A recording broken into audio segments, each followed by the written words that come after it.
In 1929, Joseph Kennedy made millions. In 2008, Michael Burry made billions. In 2025, the same pattern is happening again. But 90% of people won't see it coming. I'm going to show you the exact 4 stages so you're not caught off guard. There's a pattern in financial history that repeats every time markets reach extreme valuations. It's not random. It's not luck. It's a 4-stage sequence that the same types of investors follow with mechanical precision. While ordinary people hold stocks all the way down, losing everything, a small group positions themselves to profit massively from the collapse. They don't cause the crashes, but they see them coming and they position to profit from the inevitable.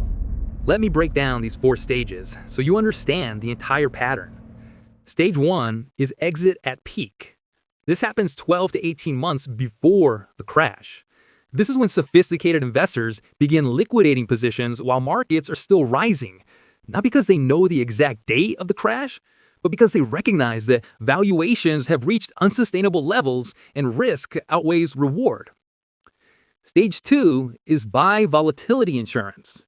This happens 6 to 12 months before the crash. This is when sophisticated investors don't just exit long positions. They buy protection that pays if markets fall. In modern markets, this means buying put options, VIX calls, or credit default swaps.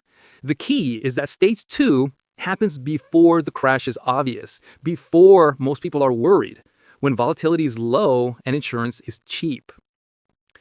Stage 3 is short specific sectors. This happens 3 to 6 months before the crash. This is the most aggressive stage. It's not just holding cash or buying insurance, it's actively betting against specific industries or companies that are the most vulnerable. Stage 3 requires precision. You're not just shorting the market generally, you're identifying exactly which sectors will collapse first and positioning accordingly.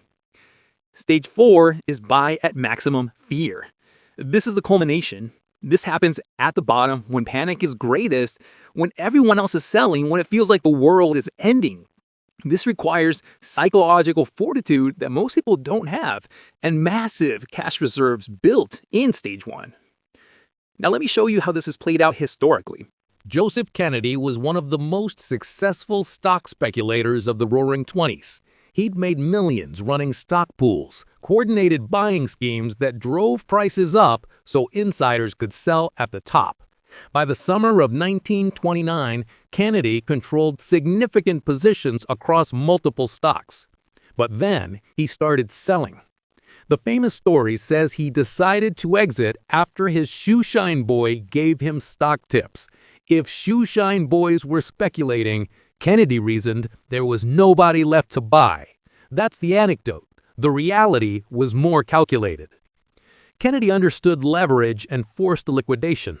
By 1929, margin debt had reached unprecedented levels. Investors were using extreme leverage to buy stocks. Kennedy knew that a 10% decline would wipe out leveraged investors, triggering margin calls and forced selling that would cascade into panic. So Kennedy liquidated throughout the summer of and early fall of 1929. He wasn't alone. Bernard Baruch, another legendary investor who'd made fortunes in previous panics, was also converting to cash. Baruch had lived through the panic of '07 and recognized the signs. By September 1929, both Kennedy and Baruch were substantially out of the market. The Dow peaked on September 3rd at 381. The crash began October 24th, Black Thursday, 7 weeks later. Kennedy and Baruch had exited at the top. But that's just stage 1. They didn't just exit. They shorted stocks on the way down. After liquidating their long positions, Kennedy established short positions in multiple stocks throughout the summer and early fall of 1929. Shorting means borrowing shares, selling them at current prices, and hoping to buy them back cheaper later. If you short a stock at $100 and it falls to $50, you make $50 per share. Kennedy was paying borrowing costs, a form of premium, while stocks kept rising. But he understood that when the crash came, these positions would explode in value. The crash began October 24th, Black Thursday. By the end of October, stocks were down 30%. By November, down 50%. Within 3 years, the market fell 89% from peak to trough, from 381 down to 41 by July 1932. Kennedy's short positions made millions. The exact figures aren't public because disclosure requirements didn't exist then, but estimates based on his known wealth accumulation suggest Kennedy made between $15 and $50 million from shorting. That's equivalent to several hundred million today. This is stage 2 paying off. He'd bought insurance, paid premiums while the market rose, and collected massively when it crashed. And then he deployed his cash from stage 1 to buy assets at depression prices.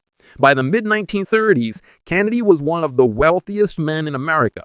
His fortune had multiplied while everyone else lost everything. Stage 1 exit and stage 2 and 3 shorts made him money. But stage 4, buying at the absolute bottom, created generational wealth that would fund the Kennedy political dynasty for generations. Michael Burry. In 2008, the pattern repeated with different players. Michael Burry ran Scion Capital, a hedge fund that had been successful investing in undervalued stocks. But in 2005, Burry started researching subprime mortgages. He obtained the loan-level data, the actual characteristics of borrowers whose mortgages were packaged into securities. And what he found was shocking. Adjustable rate mortgages given to borrowers who couldn't afford payments once rates reset. Stated income loans, where borrowers claimed incomes they didn't have without verification. Loans with teaser rates that would balloon after 2 years. The mortgages were garbage, but they were rated AAA and traded as safe investments. Burry concluded this would collapse, but he couldn't short mortgage-backed securities directly. The instruments didn't exist. So he worked with Goldman Sachs and other banking institutions to create a new instrument, credit default swaps on mortgage bonds, essentially insurance that paid out if the bonds defaulted. From 2005 through 2006, Burry bought billions in notional value of credit default swaps. He was paying premiums, losing money every month while the housing market kept rising. His investors were furious. They thought he'd lost his mind. Some tried to pull their money out, but Burry understood stage 1. Exit the consensus trade and position for collapse before anyone else sees it coming. John Paulson, running Paulson & Company, came to the same conclusion in 2006. He'd studied housing prices relative to incomes and rents. He analyzed mortgage underwriting standards. The bubble was obvious to anyone who actually looked at the data. Paulson launched a fund specifically to bet against subprime mortgages. He raised money from investors, bought credit default swaps, and waited. Like Burry, he endured months of losses and angry investors who questioned the strategy. Both were in stage 1 from 2005 to 2007, exiting the consensus long position in housing and real estate stocks, building positions that only paid if the system collapsed. The housing bubble peaked in 2006. Subprime defaults started rising in early 2007. The crash accelerated through 2007 and 2008. Bear Stearns collapsed in March 2008. The stock went from over $100 to $2 in a matter of weeks, representing a 97% destruction of market value. The Federal Reserve arranged a J.P. Morgan buyout at $2 per share. Then Lehman Brothers filed for bankruptcy on September 15, 2008, the largest bankruptcy in American history. The stock went to zero. Shareholders wiped out, but Paulson, who was short, made billions. When defaults hit, those bonds went to zero. Burry's credit default swaps paid out at maximum value.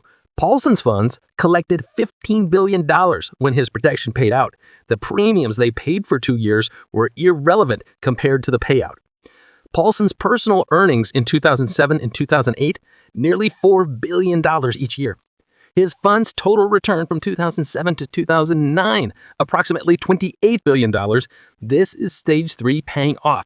They'd identified exactly which sectors would collapse first, housing and the financial institutions exposed to housing, and positioned accordingly. Who's in stage 1 right now? Start with Warren Buffett. When asked why in the 2024 shareholder letter, Buffett said he can't find anything attractively priced. Translation, Everything is overvalued. This is stage one. Exit while prices are high. But it's not just Buffett. Jeff Bezos has sold over $13 billion in Amazon stock through 2024 and 2025. These aren't small diversification sales. This is systematic liquidation of his core position. The founder of Amazon selling his most valuable asset at peak prices. Mark Zuckerberg has sold billions in Meta stock even as the stock hit new highs. Jamie Dimon, CEO of JPMorgan Chase, sold shares for the first time in his tenure as CEO. Think about that. In 20 years, Dimon never sold. Now he's liquidating. Insider selling across corporate America has reached levels not seen since 2007, right before the financial crisis. Company executives have access to information ordinary investors don't. They see the real earnings, the real customer pipeline, the real problems before they show up in quarterly reports, and they're selling. This is the ultimate signal. The people running these companies don't believe current valuations are sustainable. Now let's look at valuations directly. The Buffett Indicator defines total stock market capitalization by GDT. Buffett himself has said that anything over 120% indicates dangerous overvaluation. In November 2025, the Buffett Indicator sits at 185%. That's 65% above his stated danger threshold. Historical context, it was 140% before the dot-com crash in 2000.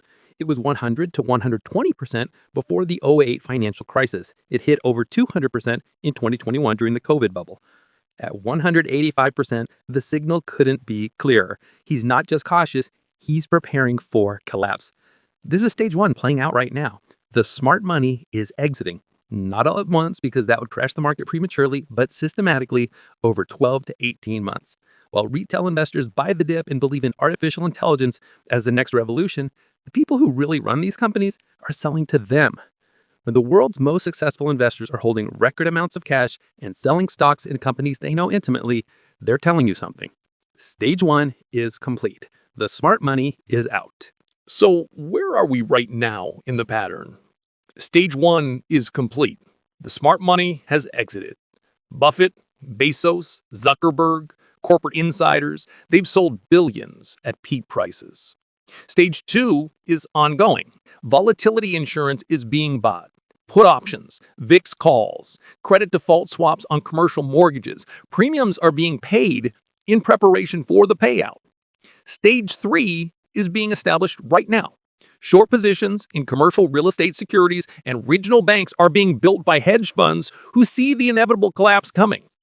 Private equity firms have raised record amounts of dry powder, hundreds of billions of dollars sitting idle, waiting to deploy at distressed prices. Stage four is waiting. The massive capital reserves are ready to deploy at maximum fear. Warren Buffett's $325 billion in cash isn't sitting idle for no reason. He's waiting for exactly this moment, when the S&P 500 is down 50% from current levels, when stocks he wants to own are trading at valuations he hasn't seen in decades. That's when he'll deploy. This is how billionaires become much richer during crashes, not because they're predatory, but because they have cash when nobody else does, and they're willing to deploy it when everyone else is paralyzed by fear. The question for you isn't whether this pattern will play out.